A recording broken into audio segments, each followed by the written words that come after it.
โล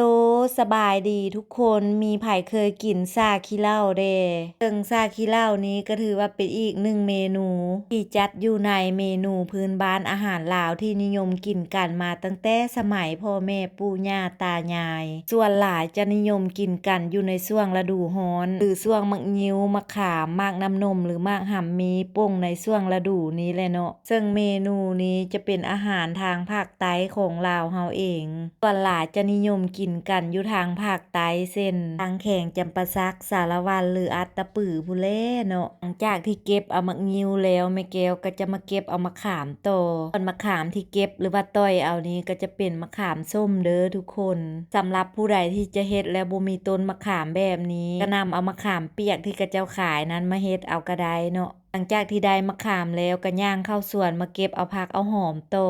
สำหรับผักสำหรับหอมที่เก็บไปใส่ซากขี้เหล้าเนาะก็จะมีหอมป้อมผักชีหอมบัวแล้วก็หอมลาบเก็บเอาหอมได้แล้วก็จะไปแม่นเอามากน้ำนมต่อมากน้ำนมยามนี้ก็บ่ค่อยมีเลยได้เนาะทุกคนซอกหาต้นก็อยากอ้าวยากแหละซอกอยู่ในเมืองในนาก็บ่ค่อยมีแล้วก็คันบ่ออกมานอกมานาแบบนี้หันนะหลังจากที่ไปเก็บเอาเครื่องมาเตรียมไว้ครบหมดแล้วก่อนอื่นก็จะนำเอามะขามนี่แหละมาปอกเปลือกออกไว้ก่อนเพราะว่าหลังจากที่เฮาปอกเปลือกแบบนี้แล้วเฮาจะนำไปต้มหรือถ้าว่าเฮามีน้ำร้อนเนาะก็นำเอาน้ำร้อนหั่นแหละมาเย็นใส่แล้วก็แช่ไว้เพื่อให้มะขามมันเปื่อยแล้วก็คายความส้มออกมาหั่นนะ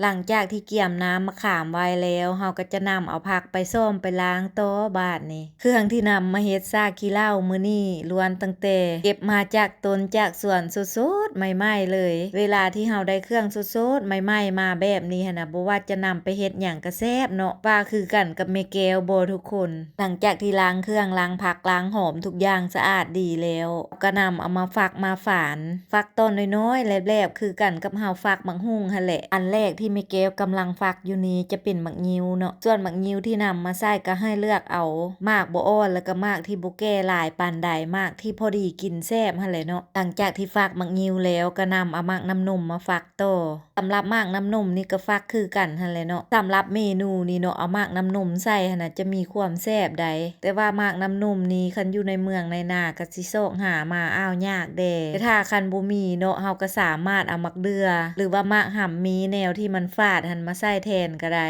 หลังจากที่ฝักมากน้ำนมแล้วก็นำเอามักหุ่งมาฝักต่อสำหรับมักหุ่งนี้ก็ถือว่าเป็นอันที่ขาดบ่ได้เลยเนาะสำหรับในการเฮ็ดเมนูนี้หลังจากที่ฝักบักหุ่งแล้วก็จะนำเอามักทั่วมาซอยก็จะซอยคล้ายๆกันกับเฮาใส่เนื้อข้าวปุ้นหั่นแหละเนาะซอยทั้งมักทั่วซอยทั้งผักทั้งหอมทุกอย่างที่เฮาไปเก็บมาเมื่อกี้นี่หั่นแหละหลังจากที่ซอยแล้วมาเบิ่งนำกันเนาะว่าเครื่องที่เฮาจะเฮ็ดซาขี้เหล้ามื้อนี้มีอีหยังแด่อันที่1ก็จะเป็นมักงิ้วอันที่2ก็จะเป็นมักหุ่งอันที่3ก็จะเป็นมากน้ำนมส่วนอันที่4ก็จะเป็นมักทั่วส่วนอันที่5ก็จะเป็นจำพวกหอมบัวหอมป้อมผักชีหอมลาบส่วนอันที่6ก็จะเป็นผักสลัดหลังจากที่นำเครื่องทุกอย่างลงใส่ชามแล้วก็มาเกี่ยมปรุงกันเลยบาดนี้นำเอาน้ำมะขามเปียกที่เฮาต้มหรือว่าลวกแช่น้ำไว้เมื่อกี้นี่หั่นแหละใส่ลงไปสำหรับน้ำมะขามนี่ก็จะใส่อ้าวหลายๆเด้เพราะว่าซาขี้เหล้าเนาะมันจะออกรสชาติแบบส้มๆหั่นนะตามด้วยการใส่มักเผ็ดป่นหรือว่ามักเผ็ดผงลงไปสำหรับมักเผ็ดนี่ก็ใส่ตามความมักความชอบเนาะผู้ใดมักเผ็ดหลายก็ใส่หลายใส่ข้าวคั่วตามด้วยการใส่น้ำปลาแดกใส่เครื่องปรุงรสด้วยเกลือแล้วก็เป้งนัวลงไปนำแดตบท้ายด้วยการใส่เหล้าเด็ดหรือว่าเหล้าขาวลงไป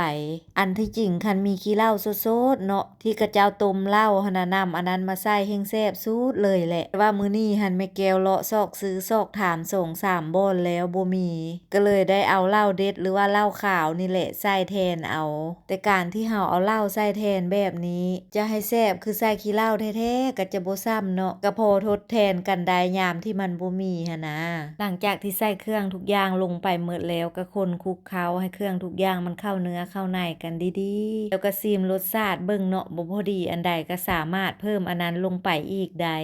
ปรุงรสชาติตามใจมักของแต่ละคนหั่นแหละเนาะอันนี้ก็ถือว่าเป็นอันสำเร็จเนาะสำหรับเมนูซาขี้เหล้าของแม่แก้วมื้อนี้ เป็นจังใดทุกคนสำหรับเมนูนี้มีไผเคยอยู่เคยกินแล้วบ่ถ้าไผยังบ่ทันเคยกินเคยซิมมากินมาซิมนำกันกับแม่แก้วเด้อว่าแต่สิมีไผสนใจมากินเมนูบ้านๆแบบนี้นำแม่แก้วอยู่บ่เนาะสำหรับคลิปวิดีโอนี้ขอจบเพียงเท่านี้แล้วพบกันในคลิปใหม่ก่อนไปขออวยพรให้ทุกคนจงใช้ชีวิตในแต่ละวันอย่างมีความสุขไปก่อนเด้อทุกคนบ๊ายบาย